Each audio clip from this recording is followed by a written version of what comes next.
Welcome back. Well, homeschooling has always been an interesting topic, and education in general, a big topic, obviously. I'm really honored to have with us today Sam Sorbo, who is the author of several books, including her latest, Parents' Guide to Homeschool, Making Education Easy and Fun. There's a picture of the cover of Sam's latest book right there on the screen. She continues her acting career, producing and writing. She hosts the Sam Sorbo show daily and does a lot of public speaking. Website, Sorbo, S-O-R-B-O Studios.com. And there's a picture of the landing page there. Sam, good to see you. Thanks for your time. How are you? Excellent. Thank you so much for having me. It's a pleasure to be here and talk about this really important subject of education. It's big. And Everything. a lot of parents are really now scratching their head. What do I do? Who do I trust? Can I do this? Am I qualified to do this? Help us walk through this and why you wrote this guide. Yeah, so there are a couple different ways to go at it. First of all, you can identify that the schools fail to educate. They are not actually systems of education. They are systems of the opposite of education. In school, we learn don't ask, because you have to raise your hand and draw attention to yourself in order to get permission to ask a question. So that whole lesson is basically boils down to don't learn. They also teach don't think. Just regurgitate what the teacher told you and put it on the test. Don't read. The teacher read the book. She'll tell you what's in it.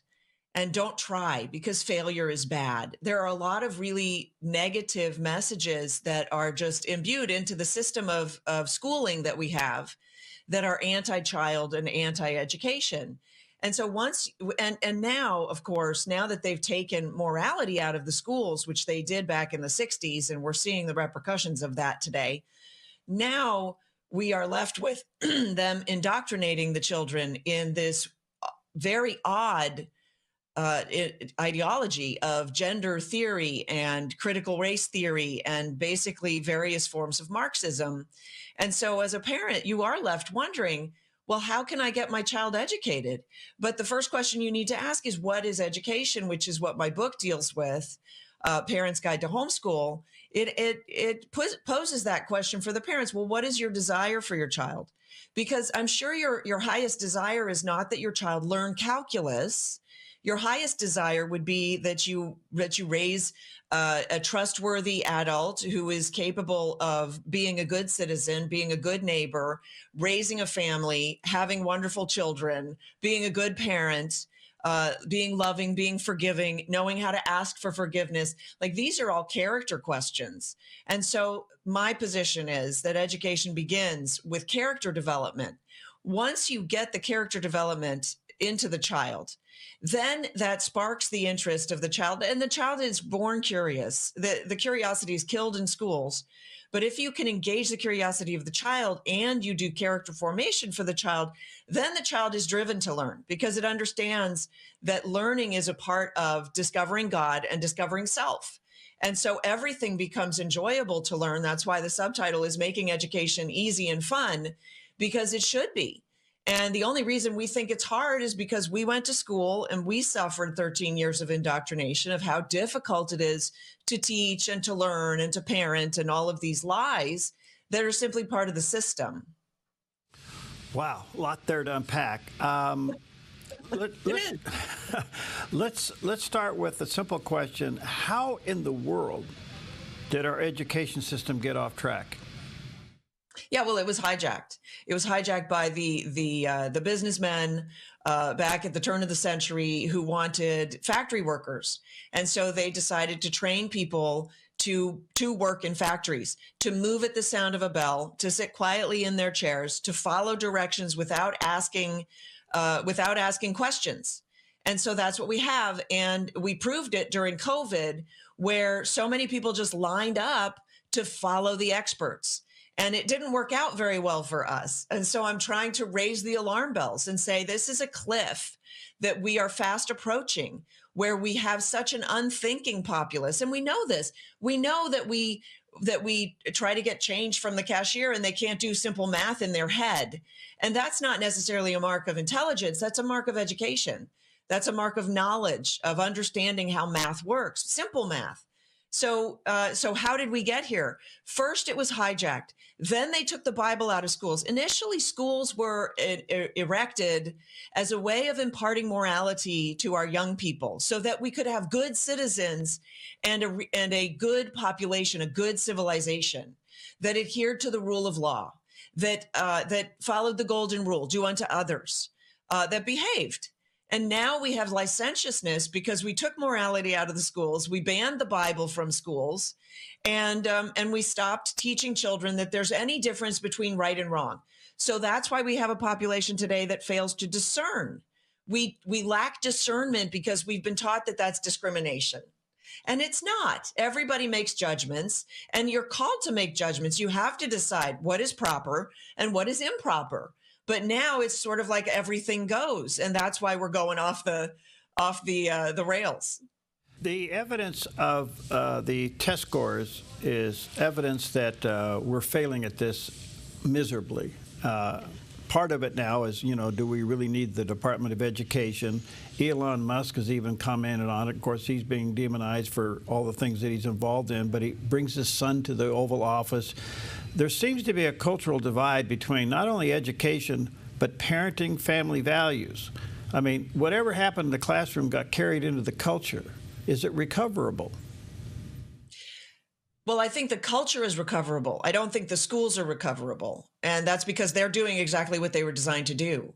When you treat children like they're in an institution, when you institutionalize children, it will have bad consequences. When you train children to believe that they are accidents of nature, because evolution is the only truth, and so that's the one that they learn, that they have no purpose in life except to make money, then yes, you're going to have a wanton culture. But it's recoverable because there's a great resurgence of home education, which, by the way, is just getting back to tradition. This nation was founded by educated men who were all homeschooled. They were self-taught individuals. It's not like we can't teach ourselves. It's not like education is this great big nut that we have to crack and we need experts to show us how. We used to do it just fine. But then we instituted schools, and parents saw a way out. They thought, they were trained to think, I should say, they were trained to think, this is better. This is better than what's gone before. And so we've all been brainwashed to believe in school first and foremost. And that's why now that we are ranked 40th among 40 developed nations, and yet we spend more than any other country on the education of our children, but we are last in testing for academics, we think, well, there must be something that we're doing wrong. Yes, that thing that we're doing wrong is school. And that's the unfortunate thing. If we reinstate the Bible in schools and we bring character formation back into the schools, then we can redeem, some of the children. But character comes from the family, and we've decimated the family. The schools have destroyed the family. They've removed the father by and large. And by that, I mean, not just that we have fatherless families, but even families that have fathers. The fathers are gone all day working. They barely see their children on weekends. And so the children are growing up largely without their fathers. And that's a travesty. Boy, is this problem starting to hit the wall? Well, I think parents are waking up, and so I am getting more and more inquiries in my efforts to empower parents to emancipate themselves. I think a lot of the public is realizing how enslaved they've been to sort of the narrative that's been pushed on them. And by the way, they had 13 years to push the narrative onto all of us. So I had bought in. When I first started homeschooling my kids, I was deep in the academics. I was deeply committed to getting them academically adept. And I didn't realize that it's really more about character development than anything else. But what I discovered for myself, and what I'm helping families to discover, and I have families who reach out to me 3 years later. We heard you speak. We pulled our daughter out the next day. It's been the best thing for our family. Other families, pulled all thehave kids out in one day and have never looked back. And their families are stronger. Their kids are more resilient. We have an issue now because school can't beat homeschool. It can't. Homeschoolers test 25% better than regular schooled kids. In the inner city, it's as much as 42% better on academic achievement tests, which are their metrics. So I'm not going by my metrics, it's their metrics that they fail at. And that's why you're seeing the big push to over-regulate home educators. In the state of Florida, if you take the government money, you are no longer considered a homeschooler and you have to abide by government regulations. And the government regulations are intended to shut down homeschooling because the homeschoolers make the government system look as bad as it is. And it is bad. I mean, we have rampant child abuse going on in our schools, sex trafficking of our children in our schools, the pornography that's in our schools, and the gender theory that is invading children's minds, what Musk called the woke mind virus. It's no wonder that he brings his child with him everywhere he can, or his children, I should say. He brought his children to meet the Prime Minister of India also. But I want people to understand that is home education. It's being with daddy and seeing what daddy does for a living and meeting adults and understanding that adults are people too and how to relate to adults. Homeschooled children tend to be much better socialized than children that are stuck in a classroom all day, than children who are institutionalized all day. And so parents are waking up. And we are seeing after COVID, basically, we had a doubling of the number of home educating families. I think it's up to 5 million now in the United States. But we need more because it's the freedom mindset. This is the only way that we will be able to preserve our freedoms. Wonderful. Boy, you're so passionate and say it so well. Let me take a quick break. I say to our viewers and listeners, check out Parents' Guide to Homeschool, Making Education Easy and Fun. Where can they get that, Sam? If they go to sorbostudios.com, it's there, and I will sign it for them if they want. But all of my books are on sorbostudios.com. All right, that's SORBO studios.com. We'll take a quick break. We'll be right back.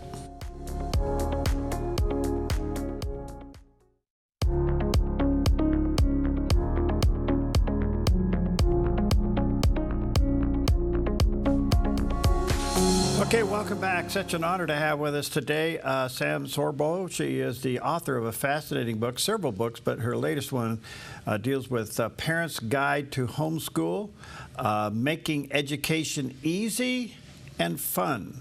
You can go to her website, Sorbo Studios, SORBO Studios.com, and get the book there and check out other things that she does and has there at SorboStudios.com. Sam, this is so fascinating because I think that there is an amazing awareness, obvious concern for parents for their children to be properly educated. More and more are looking at homeschooling. They are a little fearful as to whether or not they're qualified. They also understand that it is a sacrifice, but it's something they're willing to do but might be afraid. What would you say to that one that's trapped right there? Yeah, well, they're afraid because they suffered 13 plus years of indoctrination by our schools, and our schools have made us very afraid and given us this terrible feeling of incompetence because you can't do anything that you didn't first learn from a teacher in school and get an A on, right? And yet we prove to ourselves almost every day that we are capable of learning and teaching ourselves and going to YouTube to look up the answer or going to Google to look up the answer. So don't think that this is any different. The education, by the way, the education pedagogy of the experts is a failed paradigm. So once you realize that the schools are missing the boat, all bets are off. Literally, if you did nothing with your child but keep them away from the institution, your child would be better off, which is actually where I was years ago when my 23-year-old was finishing second grade at our cute little public school that we moved to because it was such a good school, and he wasn't getting educated. And I pulled him out and I said to my husband, I think I could fail at homeschooling him, but he'll still be better off. Because even back then, I understood that the implications of sending your child to school were so severe in terms of the social structures that happen in school. For instance, you can walk into any classroom and ask any child who plays what role in the classroom. This is a disaster for our children. When they show up to school, they get assigned a role just by rote. My daughter in her kindergarten classroom, she learned one day that she was the stupid one because she couldn't perform in front of the classroom. She couldn't read her sight words because she got stage fright. And from that, she took the lesson that she was the stupid one. But you can ask any child, who's the class clown? Who's the smart one? Who's the the klutzy one? Who they all get these roles, and then it's very difficult for them to escape from. And when you keep a child out of that system, the roles don't get assigned quite so easily. That child can be anything from one day to the next. So it's really much more of a freedom mentality. And what I say to parents who are scared, I say, try it for a year, try it for a semester, try it for the fall, try it for the spring, and see how it goes. And I will tell you from my own experience, and this is part of my first book on this subject was called They're Your Kids, an inspirational journey from self-doubter to homeschool advocate. I was tremendously doubtful about my abilities to teach my child. And I went to Duke University. Like I'm no slouch, but I didn't think that I was capable. I just knew that whatever I did would be better than what I was getting back from the school with my child. And so I started, and a year and a half in, I felt like a complete failure. I brought my kids, my little boys, to a private little school that I thought could do a better job than I could. I told the woman that my son was really good in math because he loved math, but he was remedial in reading. And she went and tested him, and she came back and she said, so he's second grade, right? And I said, yes, he's aged second grade. She said, well, he's doing math at a fourth grade level. And I'm like, yeah, I know. He's awesome at math. And she says to me, but he's reading at a fifth grade level. And I said to her, so I'm the one with the problem? So we think we are incapable when we are more than capable. This is what I tell people. Your judgment of yourself is probably wrong. It's probably dead wrong. And let me add to that. Your children want to be with you. Your children want you. They want to love you, and they want to be you. And the best way they can learn how to be you is with you around all the time. Not all the time, but with you there most of the time, available to them.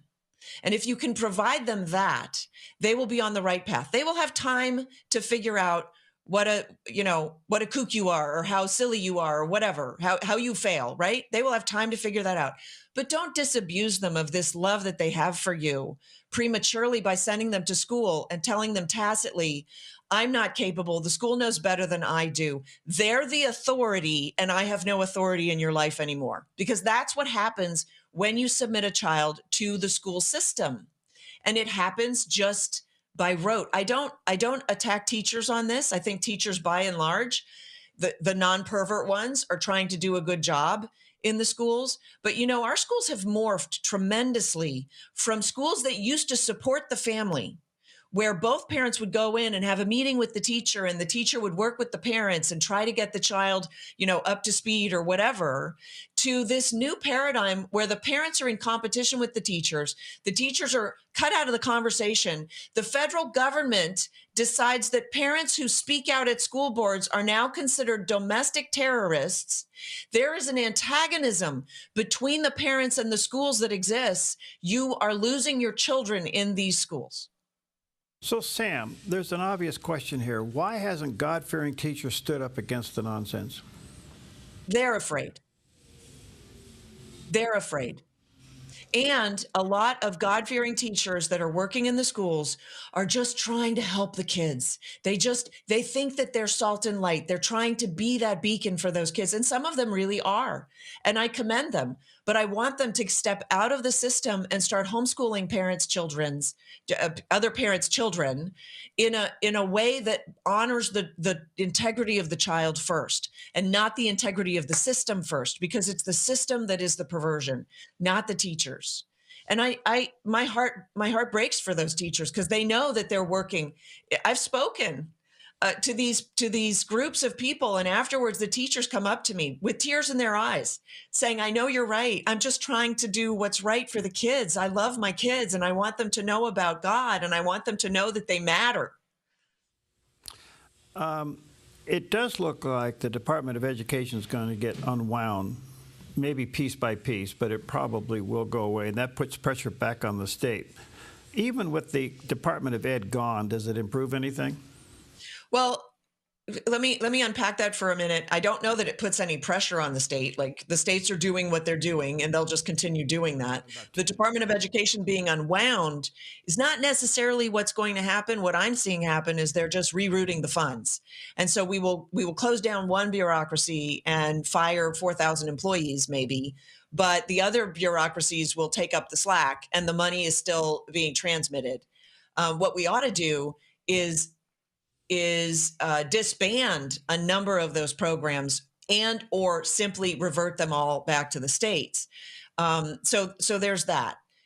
And I don't know, because the Department of Education actually doesn't educate anybody, I don't know like what effect it's going to have. I mean, it's a good move. Like I'm for it. I think that it's going to it can be a very good move, or it can be sort of a sideways move, a lateral move a little bit. My fear is that school choice will take over homeschooling and all the private schools, because when the money goes from the government to the parent, it's not no longer government money. It's still the government money. And so the parents will direct government funds into private institutions, which will make the private institutions government institutions. I got to get you back, but one quick question, 30 seconds. Why has the sexualization of students become the #1 academic issue? Oh, because religious zealots took over the schools. Secularism is a religion. Irreligion is one of the fastest growing religions in the world. And so they want to make sure that they get their religion into the kids before the parents can tell them the truth. And so that's why it's in the schools, is because there was a massive takeover. And there was a massive takeover in the teaching colleges. That's why it's hard to trust private schools, because private schools hire teachers out of teaching colleges. Yeah. And I mean, I know an atheist teacher who said, "Oh, this is my mission field," because she wants to teach at a Christian college. Yeah. Your passion is wonderful. Thank you. God bless you. Let me say to our viewers, check out our website, sorbostudios.com. There you can pick up the book, Parent's Guide to Homeschool, Making Education Easy and Fun, and check out all the other things. Can we get you back, Sam? Love to. Thanks so much for the opportunity. Yeah, God bless you. You're just so spot on. Thank you for your passion. Hang in there. Hang in there. Okay. God wants you to keep your children with you. Okay. God bless you.